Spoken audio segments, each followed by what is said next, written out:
God se tug is liefde, nie straf nie. Hebreërs 12 vers 5 tot 11 leer ons dat God se tug nooit straf is nie, maar liefdevolle, deernisvolle dissipline. Die Griekse woord vir tug is toege, wat in Engels later tug geword het, om nader te trek of in te trek. Dink maar aan 'n toutrek kompetisie wat in Engels tug of war is. Ons is ongelukkig al jare verkeerdelik onder die indruk gebring dat tug en straf elementêre sinonieme is. In Hebreërs 12 vers 5 tot 6 haal die skrywer aan uit Spreuke 3 vers 11 en 12. In Hebreëus word verskeie woorde gebruik soos jakag, moefkar en tofkega. Dit word in die Bybel vertaal onder andere met woorde soos teregwys, bestraf, tugtig, korrigeer, reghelp en selfs met pleit, redeneer of om 'n band te vorm, bond in Engels.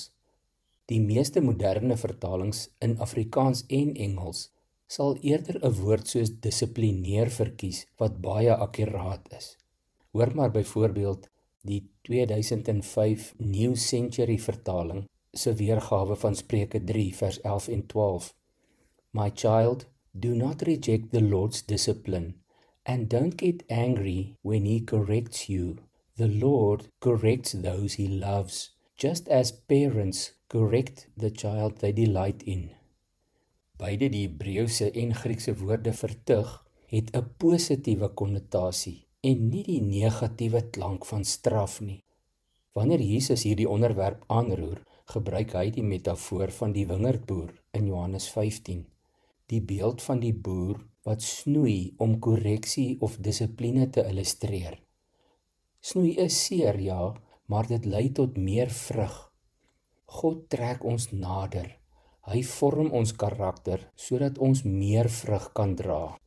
Luister net na Hebreërs 12 vers 10 in die Lewende Bybel. Ons aardse vaders het ons vir 'n klompie jare opgevoed, so goed as hulle kon, maar God doen dit om ons te help, sodat ons ook heilig kan wees, soos hy heilig is.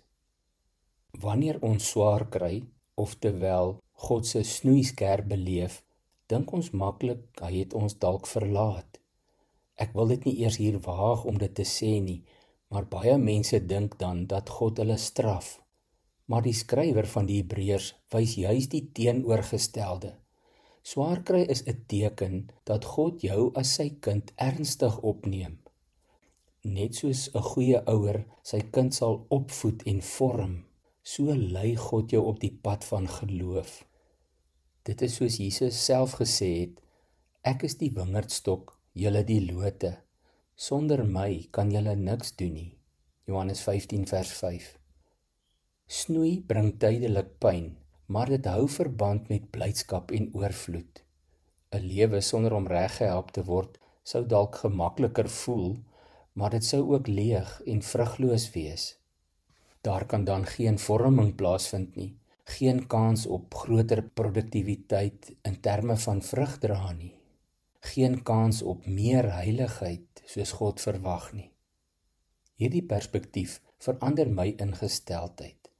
Ek begin vra nie waarom ek, Here, nie, maar eerder dankie dat U my nader trek.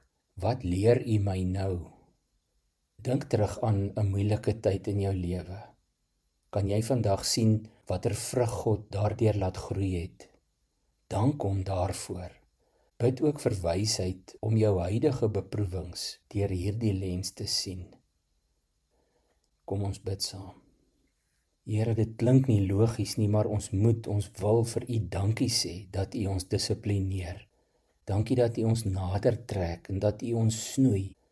Dankie dat U my ook snoei in 'n poging dat ek meer vrug sal dra. Help my om U opvoeding, U vorming as liefde te ervaar. Dankie dat U my nader trek. Wys my wat U my daardeur wil leer.